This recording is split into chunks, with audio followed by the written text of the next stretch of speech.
Welcome back to ESPN's Fantasy Football Marathon presented by DraftKings. Hold on. What? We gonna wait. We want to give him his proper introduction. Oh, there he is. We want to give him his proper Come on in here, man. What's happening? What's happening? Come on now. Pro Bowl Terrell Owens in the house. What's the matter? You getting a little bit slow? You don't run as fast? I mean, what's up? Man, I ain't got no need to run right now. What's happening? Good to see you, bro. Good. What's up, Max? T.O. You good? What's happening? What's happening? Terrell, thank you for making time for us. We're going to get into it right now. So we're going to take a look at some of the best wide receivers. Who better to join that discussion than this man right here? So they're calling it the year of the wide receiver in fantasy. Most drafts will see Antonio Brown go first overall among receivers. Over the past 2 seasons, Brown has scored double-digit fantasy points in 24 of his 32 games. If it's not Antonio Brown, it's most likely Odell Beckham Jr., who's averaged 7+ catches to go with 110 yards and nearly a touchdown per game in his 24 career games. So take a look at the stats here. For perspective, last season, Brown had 136 receptions, 1,834 yards, and 10 TDs, leading all receivers in fantasy points with 243, while Beckham finished with the fifth most fantasy points among receivers with 217. He had less catches and yards than Brown with 96 and 1,450 respectively, but more TDs. So we now welcome special guest here, Terrell Owens, to the conversation. Terrell, who do you think it's going to be? Antonio Brown, Odell Beckham Jr., or is it someone else that'll have the most fantasy points? I would have to go with Antonio Brown, just with what he brings to the table. I mean, he's a guy that's reliable. He's been consistent. Health has been an issue for some of those guys that you've mentioned. You did mention Julio Jones, but obviously he's up there in terms of guys you want to draft for fantasy. Again, he's one of those guys that can put up some numbers. Odell Beckham Jr., I'm just looking at the number of receptions that these guys are having. I mean, 136, 96. I mean, they're slinging the ball around, you know, in the National Football League these days. So, again, if I had to think about anybody putting up some big numbers, that's Antonio Brown, because he's been consistent. Over the last 3 years, 110+ receptions per season. By the way, I'm going to bring this up with my man T.O. right here. I mean, I expect him in the Hall of Fame next go-round. I want to put that out there. Let's get that out the way. Is that the biggest no-brainer? Come on now. Let me just make sure I say that on national television again, because it needs to be said again. How dare you put your hurt-legged You were selfish. You were the best player on the field. You were selfish. Before I ask you, or before I respond to Molly's question, based off of what you said about Antonio Brown and 136, Julio Jones, 136, Odell Beckham Jr., 96, do you find yourself wishing that you were playing football at a different time? Like you didn't play back in the day, you wish you were playing now instead of back then because of how much they're throwing the football? Oh, absolutely. I think you look at, again, those numbers. I mean, that's what pops out to me. Again, when you get the numbers, it's not even really about the yards, because I think if you look at what I did with the number of receptions that I had, I think with what I brought to the table. You know, you talk about the West Coast offense and how I was able to flourish in those systems. Again, to get a bulk of those balls, right? Man, there's no telling what I would have been. Aren't they getting better? Like, listen, you aside, because Randy Moss, there are always incredibly great receivers in any era. Right. But it seems to me, maybe because of the emphasis on passing, maybe because of the rules change, it makes it easier. Rule change. But they're also, you see high school kids making one-hand crazy catches nowadays. It's like the athletes are getting better and better. And when you look at the competition at receiver now, who's the best one? It's the last guy you saw, Demaryius Thomas or Des Bryant. We haven't even brought those guys up because of Julio Jones and Antonio Brown and Odell Beckham. Is it my imagination, or are the receivers not getting better? They are getting better, bigger, faster, and stronger. And I think, again, when you talk about myself, when I came out, I was labeled sort of like a prototypical type of receiver. That's how I named my clothing name after just some of those attributes.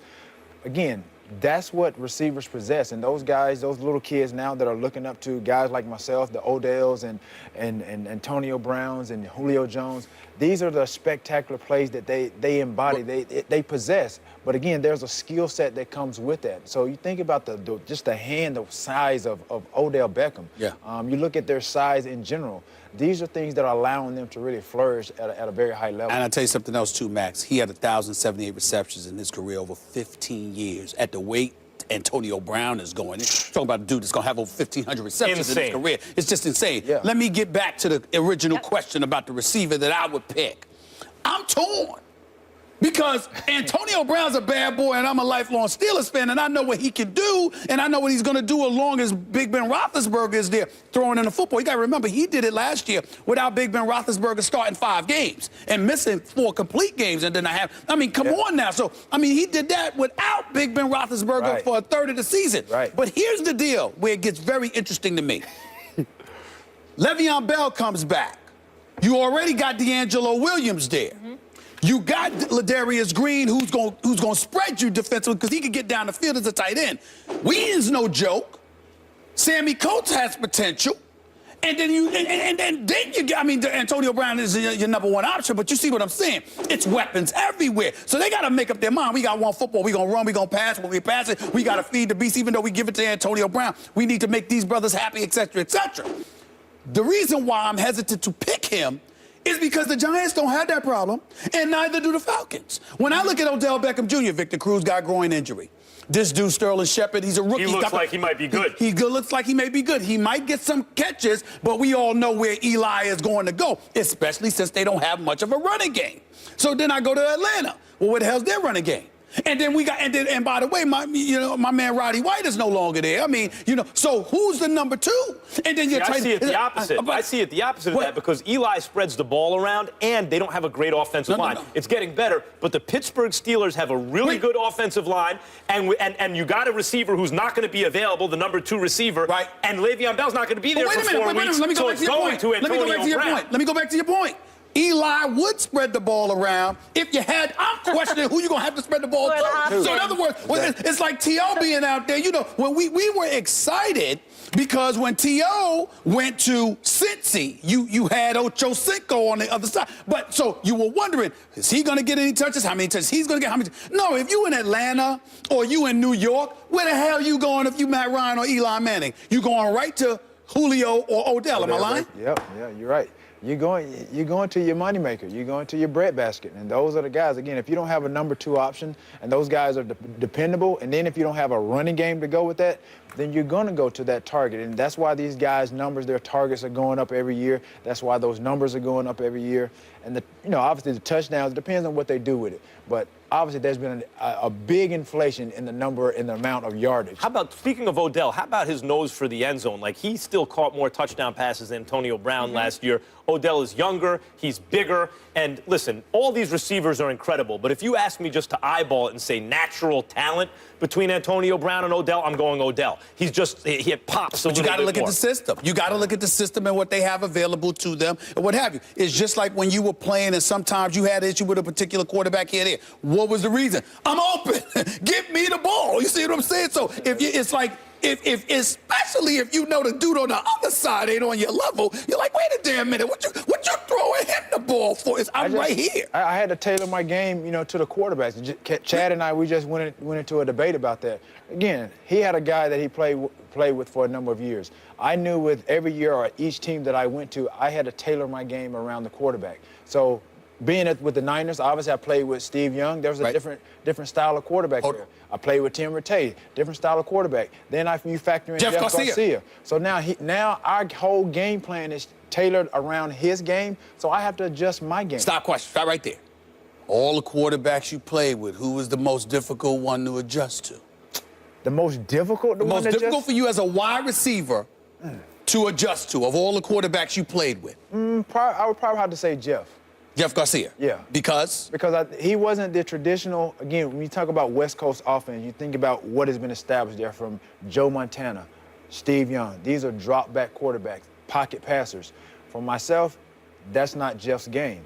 So as offensive coordinators and the head coach, they had to change our system based on his abilities, whether they were strengths or weaknesses. So again, when we knew he couldn't stand back there and throw it 50, 60 yards down the field. So again, we had rollout passes, we had short passes to get him comfortable, get him involved early. And then when plays broke down, then we had to adjust to his game. The West Coast system is based on. So it was more about him instead of about the receivers. So this man put up those numbers before they were slinging it like this, and with different quarterbacks all the time, not like Odell and Antonio Brown. So far in their careers, same guy under center. So it sounds like you guys are going Antonio Brown, though. Terrell, thank you for rushing over here for the insight. I said Antonio, and you went Odell. Odell or Julio. Right, you mentioned somebody I wanted to bring up, Julio Jones. If he stays healthy, trust me, he will be in conversation. No question. No doubt about it. No question. All right. Thank you, guys. When we come back, we're going to switch to reality. Coming up, Aaron Rodgers says NFL players might be afraid to speak their minds on social issues. We'll react to that. He's not allowed back. He might take our job. Right?